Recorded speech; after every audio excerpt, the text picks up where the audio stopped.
안녕하십니까. 2021년 새해 첫날 특집 KBS 9시 뉴스입니다. 올 한 해 어떤 소망을 갖고 계십니까? 코로나19를 이겨내고 일상으로 돌아가고 싶다. 대부분 이렇게 바라실 겁니다.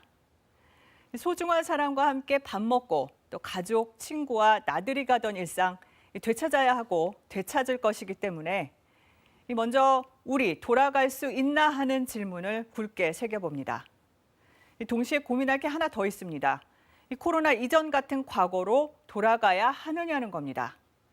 첫 번째는 소망이, 그 다음엔 경고가 담겨 있습니다. 새해 첫 9시 뉴스는 이 두 가지 질문으로 시작합니다. 해가 바뀌었지만 코로나19와의 힘겨운 싸움은 아직 진행형입니다. 지난해 2월의 1차 유행과 8월의 2차 유행, 그리고 지난달 시작된 3차 대유행을 지나고 있습니다. 재난방송 주간방송사인 KBS는 코로나로 우리 삶이 어떻게 달라졌는지, 또 경제적인 위기에는 어떻게 대응해야 좋을지 국민들의 의견을 직접 들었습니다. 이화진, 김지숙 기자가 차례로 보도합니다. 우리 사회에 가장 필요한 정책 1순위로 코로나19 방역이 꼽힐 만큼 지난해는 감염병에 대한 국민적 두려움이 과제였습니다. 정부가 방역 대응을 잘 하고 있느냐는 질문에는 응답자의 56.7%가 잘 하고 있는 편이라고 응답했고, 잘 못하고 있다는 답도 41.4%로 나타났습니다.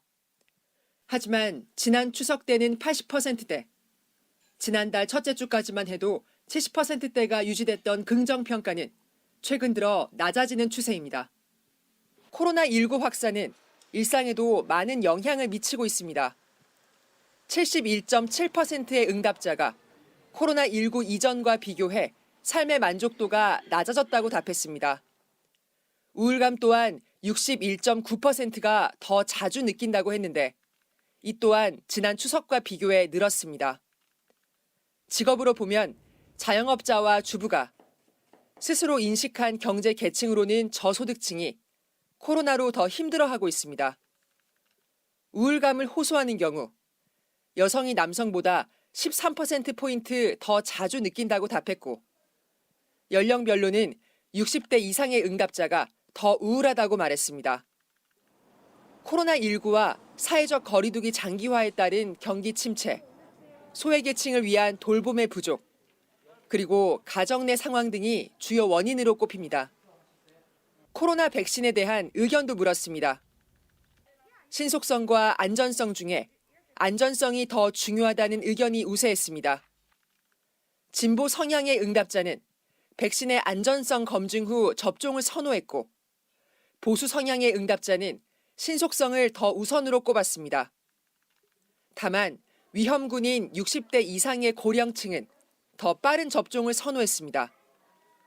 백신 접종이 가능해진다면 예방 접종을 하겠냐는 질문에는 긍정적인 의견이 87.4%로 나왔습니다. KBS 뉴스 이화진입니다. 실제 경제적으로는 삶이 어떻게 달라졌는지도 알아봤습니다. 코로나 확산 전인 지난해에 비해 소득이 줄었다는 사람과 비슷하다는 사람이 반반 정도로 나타났습니다. 줄었다 46.4, 비슷하다 47%였고 증가했다 5.8%였습니다. 직업별로는 자영업자는 77%, 이어서 생산직 등 블루칼라는 54%가 소득 감소를 경험했는데, 반면 사무직 같은 화이트칼라는 소득이 줄었다는 응답이 26.8%였습니다. 스스로 인식하는 경제적 계층에서도 소득 감소는 차이가 있었습니다. 소득이 매우 감소했다는 응답은 경제적 하위 계층에서 가장 많았고 상위 계층에서 가장 적었습니다. 비교적 안정적인 직업군에 비해 자영업자 같이 소득이 불안정한 직업군, 또 경제적 하위 계층이 코로나로 인한 타격을 제일 크게 입고 있는 겁니다.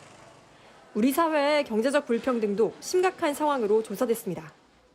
코로나 확산 이후 경제적 불평등이 더 심해졌다가 86.3%, 10명 중 9명이 불평등이 더 심해졌다고 생각하고 있었습니다. 정부의 재난지원 정책에 대한 평가는 어떨까요? 우선 재난지원금을 선별 지급하는 데 대해선 전체의 66.6%가 찬성 의견을 밝혔는데, 처음으로 재난지원금을 선별 지급한 뒤인 지난 추석 때보다 긍정 의견이 늘었습니다. 소상공인과 자영업자에 대한 임대료 지원과 방역 지침에 따라 영업을 못하는 자영업자 등에게 임대료를 청구하지 못하게 한 이른바 임대료 멈춤법에서도 긍정 의견이 더 많았습니다. 이번 조사는 KBS가 한국리서치에 의뢰해 지난달 27일 일요일부터 사흘 동안 전국 만 18세 이상 남녀 1000명을 휴대전화 가상번호를 활용한 전화 면접으로 실시했으며 95% 신뢰 수준에서 표본 오차는 플러스 마이너스 3.1%포인트입니다. KBS 뉴스 김지숙입니다.